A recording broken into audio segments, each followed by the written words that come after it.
Hey folks, how's it going? This is Iron Seagull here, back with another video on Disney Dreamlight Valley. So this time around, I didn't want to just make a short news video on release day saying, hey, the new DLC is out.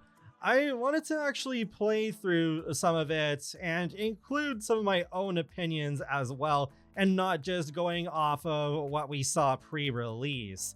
So there's going to be some mild spoilers. I haven't gotten too far yet, so I'm not going to spoil the ending because I literally don't even know how part 1 ends. I've unlocked the Bind biome and 2 areas of Mythopia, just 1 of Ever After. That's how far I am at the time of making this video. I have done a couple of streams, so you will see clips of those streams sprinkled in here and there. To start things off, I'll say I do have some issues with it, and I'll talk about them as we progress further throughout this first impressions review. But in a general sense, I love this DLC. Like, wow, we only have 1 out of these 2 parts, and I'm already liking this a lot more than Eternity Isle. Not to say Eternity Isle is bad, I actually quite liked it, but it does feel like in most ways this is a step up from the first one. I mean, ideally, I would hope that the second DLC is better than the first one. Anyways, the basic premise here is that Maleficent and Hades are the antagonists, and around the time of the Forgetting, they found the Storybook Vale and decided to both rule over parts of it. But they eventually had a falling out, and it caused the lore keeper, that animate book there, to lose its pages in the form of these cute little snippet creatures like birds and frogs and little demon creatures. You'll have to catch those with the new Royal Net tool, but there's also the, unfortunately, Nightthorns equivalent called Inkies that you're also responsible for clearing up. So you are tasked to stop the feud between Hades and Maleficent and restore peace and allow everyone here to live happily ever after. But of course, you're not alone in this. There are a couple of characters to help you along the way, such as Flynn Rider, aka Eugene Fitzherbert from Tangled, and Merida from Brave. And it does look like at the end of Act 2, we will have Princess Aurora from Sleeping Beauty. And we will also be able to have Hades and Maleficent as villagers, and you can already get Hades in Act 1. Assuming Aurora is going to be a villager, then that's 5 in total, the same amount that Eternity Isle has. It comes down to personal preference, but I do like the Storybook Vale cast more than Eternity Isle's. I love Rapunzel, I don't like Gaston, I like Oswald, I appreciate the different art style he sort of brings to the game. Jafar and Eve, they're alright, but they're not like my top favorites. But Storybook Vale, I don't dislike any of the characters. Merida, she's not like in my top 3 Disney princesses, but she's still pretty cool. I love Eugene. I also love Hades. Maleficent, I mean, she's iconic. She's the Disney villain. She's always the first villain that comes to my mind whenever I think of Disney villains. And I like Aurora too. I suppose I would also count the lore keeper as like a half character. Like, they're not a full-on villager that walks around and stuff, but they are still a character that has a part to play in this story. And as side notes, it's refreshing to have Merida be like your guide, because it's become a meme where it's like, talk to Merlin when it comes to Disney Dreamlight Valley. Like, he's always your guide. But Merlin hasn't had any involvement in the story, at least from what I've played so far. So it's surprising, but also a really nice change of pace. I also have to give Hades a shout out, because I always felt, ever since I started playing Disney Dreamlight Valley, that with the way the Hercules movie was written and the way the characters act, like, it just feels like they would, in particular, just fit like a glove for this game. And with Hades, I feel like I was 100% right there. He has some really funny animations, his dialogue feels very true to how he acts in Hercules, and I think it does mesh very well with how the dialogue in Dreamlight Valley is written and how your avatar reacts. As for the friendship rewards, I haven't gotten too far in those, but I love the boots that I got from Eugene at level 5. Those go really well with the early incentive outfits you get with this DLC, which I'll talk more about later. I love that you can unlock Merida's curls eventually, and Hades has some interesting rewards too, but I think they still lean too heavily on motifs and very meager star coin rewards. Now let's talk about the biomes, and oh my goodness, they are stunning. Like, yeah, again, it's a little bit to personal taste as to whether you like these biomes more or less than Eternity Isles, but yeah, I think these blow Eternity Isles out of the water. They're overall more unique, and I just feel like even after we get more DLCs in the future, I'll keep coming back to Storybook Vale. We'll see how well that statement ages in 2 years from now, but yep, that's at least how I feel right now. I also love that they actually made Chez Remy's and Scrooge's shop look a little more unique here, even though they're only suited for the bind and not the other two biomes. But that is definitely a step up from Eternity Isle. Gameloft also listened to feedback about how with Eternity Isle it can sometimes be confusing to navigate. With the Vale, it's a lot more simplified. You have the bind, which is like a circle at the bottom of the map, and then you have two hallways sticking out, with Ever After being on the left and Mythopia on the right. Though I wouldn't say they literally feel like hallways running through them. This is not Sonic Forces, but yeah, I just feel like this is overall a little better. It doesn't feel quite as scattered. A few criticisms though. Storybook Vale has 10 editable areas, but Eternity Isle has 12. So unless they spring a really big surprise on us in Act 2 of Storybook Vale, there are overall less editable areas. I suppose the originality of the new areas helps compensate a bit, especially with the library of lore. It took me a while to realize, but you can edit it. I thought it was entirely a big set piece, but even just like out here in the transition area, you can place your own stuff down, like those two benches. And the inside, yeah, you can edit that too. So for the first time in Disney Dreamlight Valley, we can edit a biome that takes place indoors. However, that really shows as well because the camera can be quite wonky when you're trying to place down stuff in there. I haven't tried too much to place a lot of stuff, but it's already pretty evident that they could have maybe done it a little better. I mean, they have some gaps in the roof, which I think was to help out, but yeah, I can't deny it feels a little cumbersome still. However, I do look forward to seeing how other people are going to decorate it. You can also decorate the bridge leading from the entrance over to the library. So it has been interesting to decorate the bind while also keeping in mind that, oh, you can have this nice just top view from the bridge. Tying directly into the biomes themselves, we have the trial areas. There's one per area in each biome. Unfortunately, I don't have too much to say as I've only done the first two. I imagine the later ones will get more difficult. The first one I did was in Mythopia with Hades. You meet up with him at the very beginning, and you go through this puzzle with trying to get all these vases to the end. It wasn't really that challenging at all, but it was decently fun to play through. And then I did the first one in Ever After. That one was a little more challenging. There was only one part where I needed my chat to help me out a little, but otherwise it wasn't too bad still. In each biome, you'll also find new critter companions. So in the bind, you'll find owls. In Mythopia, you'll find Pegasi. And my favorite are the dragons in Ever After. Unfortunately, I haven't unlocked any dragons yet. I think I'm very close to getting the blue baby dragon, but yeah, they're still pretty darn cool. Future expansion passes are gonna have a really hard time topping this set of companions. I just have one complaint. The petting animations between the owls and the ravens are quite similar. I do wish we could get better petting animations than just kind of batting out your hand. Another biome related note, so many new trees. Like, this footage was captured after I unlocked at least one area in each biome. But even when I only had the bind, I only expected a new few trees, and then I just kept scrolling. It was like, wait, it keeps going.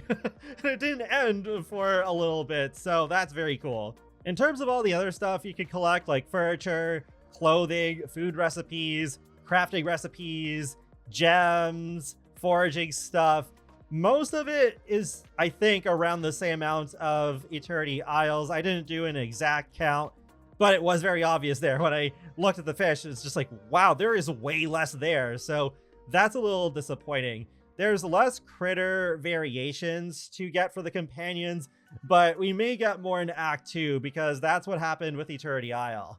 The new minigame this time around is to solve puzzles.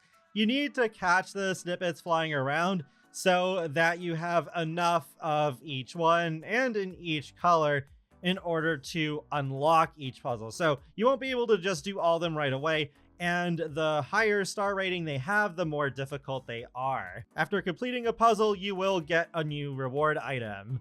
This is going to be a pretty unpopular opinion, I think, but I actually like Scramble Coin more because there's more replayability going on there. And while it was confusing to get into at first, once I actually understood the game and also unlocked some of the better pieces, I enjoy it, even though I don't do Scramble Coins super often.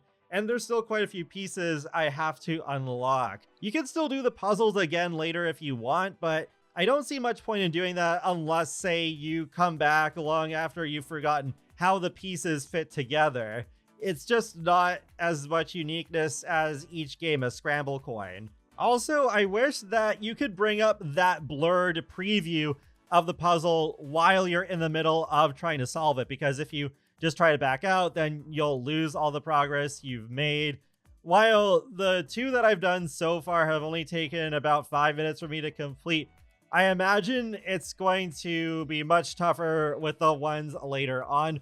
So I think it would be handy to be able to see that blurred preview, especially like at the beginning. I still felt like it was a little daunting because I wasn't sure where to place down those first few pieces. Also, I think they could maybe convey exactly where some of the reward items are in a better way. Like, yeah, okay, one's obviously a chair, but like in the case of the Moana one I just did, there's this flower path, but I wasn't entirely sure where it was supposed to be. At first I was looking through the furniture, wondering like, okay, where is it? And then I realized, oh, it might be under brush, and sure enough, that's where it was. So it is a cool item, don't get me wrong. I just wish it had been communicated a little bit better in the rewards menu as to where to actually find it. Next, I want to talk about cross-pack integration because there is a little bit. So they have acknowledged that yes, Rapunzel and Eugene, two Tangled characters, are spread across 2 different DLCs, which I find really weird. Thankfully, there is a quest that is supposed to reunite the two. And when you unlock Eugene, early on, he does ask you if you've seen Rapunzel, and you can tell him that she is over at Eternity Isle. But he decides that he doesn't feel ready to see Rapunzel again. He wants to improve himself before that. And apparently it's only after you've completed his level 10 quest that you get this romantic reunion quest. So it's going to be a while before I get to play through that myself. Thankfully, all the characters in this DLC so far have been integrated with Scramble Coin. Don't believe Eugene when he says he's very good. He's only at level 1. He talks a big game, but he doesn't quite bring it, which I guess is fitting for his character. And Merida and Hades are both level 2, though when I actually played against Hades on stream, he destroyed me. He has some really good pieces for being a level 2, so I would say he's a 2.5 at least. Unless they meant to have Hades as level 3, none of them are level 3 yet, so I could easily imagine Maleficent being at that level. I don't know about Aurora. With the new Royal Net tool, it is a cool design, and I like that you can use it to flip switches in puzzle environments, not only to catch snippets.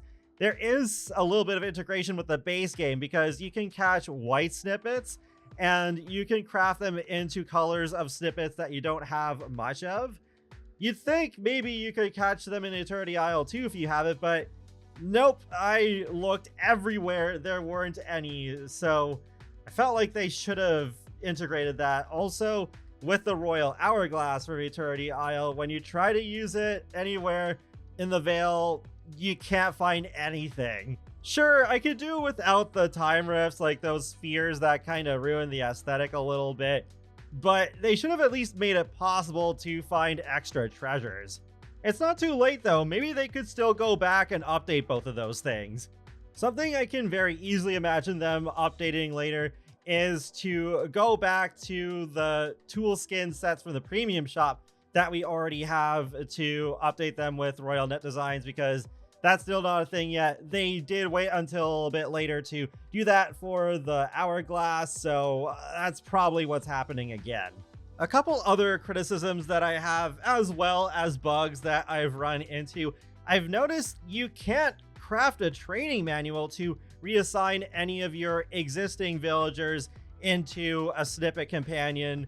It's possible they're just waiting until Act 2, but that doesn't make sense to me. One thing I quickly did look up without spoiling the romantic reunion quest storyline for myself is that the game does not call Flynn Eugene when you hit level 10 friendship with him. I wish they had done that, because Eugene is the actual name that he goes by. For those of you who have only seen Tangled, you probably don't care about this, but as someone who has watched a lot of the animated series, I'm so used to calling him Eugene that I actually prefer that name. So I think having that name change at the end would have been a really cool payoff that we don't have with any other characters in the game. I'm also really tired of this whole Nightthorns mechanic reappearing. We have that in the Valley, we have the Splinters of Time in Eternity Isle, and now we have the Inkies in Storybook Vale. Please, Gameloft, I beg you, give us a break from that whenever we get the third DLC. Do something else, please.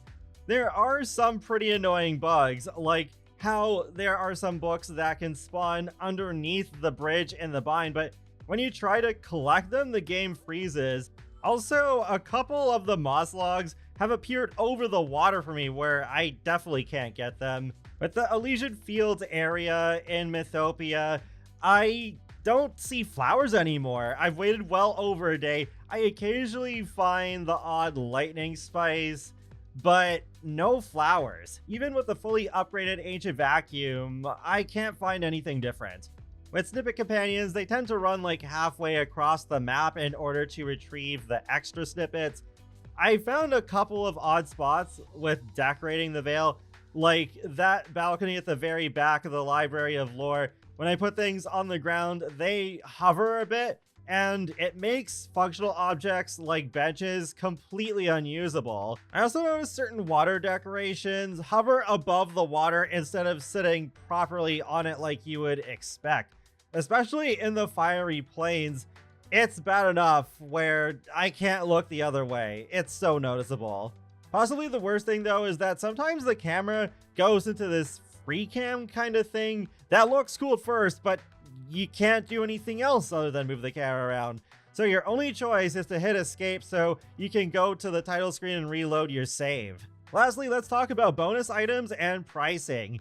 So if you buy Storybook Vale and log into your game by November 30th, 11:59 p.m. Eastern Time, then you will also get this Keeper of Lore outfit bonus items. You've seen the dress for most of my review. I really love that one especially, but I think they are really well done. I hate this whole business practice of limited time items, but I do like these items. So if you do think you are going to buy this expansion, then I would recommend doing so as soon as you can so you don't miss out. When you do buy Storybook Vale, there are two different options. You can get a standard cheaper edition that comes with the expansion pack and 5,000 moonstones, but if you get this magical edition, you'll get this Autumn Manor house style, some Storybook Vale themed clothes, 10,000 moonstones, and a baby Pegasus companion with their own house. Again, I love these items, just so into this aesthetic. That house style especially, I think that's my favorite house style now. So then with all the bundles available, we have this chart. I don't blame you if you're feeling overwhelmed just looking at this, but basically, that left half is if you don't have the game and you're looking to buy it, and possibly also the DLC at the same time. And then the expansion pass is if you just want to buy these expansions individually. So Storybook Vale is still the same price as Rift in Time at $29, at least for just the basic edition. but the magical edition, which has replaced the like more expensive edition of Rift in Time, that's $49.99 US.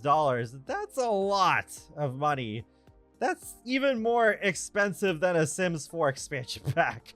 So I don't blame you if you don't want to get the magical edition. I mean, as much as I was praising those items, they're not necessary at all to the experience, but it is nice having more items in the aesthetic that match this DLC. It's also difficult at this point in time to say whether it is worth it at that price, because Act 2, we're not getting that until summer next year. That's quite a while away. I'm very open to them changing it to a 2-act structure instead of 3. Hopefully they can make Act 2 feel really impactful, because with Eternity Isle, I loved Act 1, really amazing, having this new setting and everything. But then with Acts 2 and 3, I don't know, I wasn't really as impressed by them, even though there is some cool stuff in them. Overall, while I'm still not quite sure if this is worth the $49.99 US, or in my case, Canadian dollars, spending $63.99 without including the tax part of it, yeah, that is a lot of money, but I can't deny I have had a lot of fun with this DLC. I think there is a lot to enjoy here, but dang, I cannot deny that not just the business practice of these DLCs, but for Dreamlight Valley in general, it's not cheap. And I'm fortunate that I'm in a position where I can afford to spend a little more once in a while. And I don't want to just let things slide because I can personally afford something. I want to give a more considerate perspective than that. For now, I guess considering that the fact, yes, there is still going to be more content to come next year for it, the standard edition price isn't so bad. It's just justifying the extra $20 to get like the full edition with everything, then I don't know. It still feels like a lot of money to spend at once, even though you're also getting more moonstones than you would get with the standard edition. That's pretty much it for now. So once I've got to play Act 2, then I'll do another review that can be a more final opinion of this whole DLC. But feel free to let me know your thoughts on Storybook Vale in the comment section below. And be sure to subscribe to keep up with my latest gaming content. I will talk to you all later, and have a great day. Thanks for watching.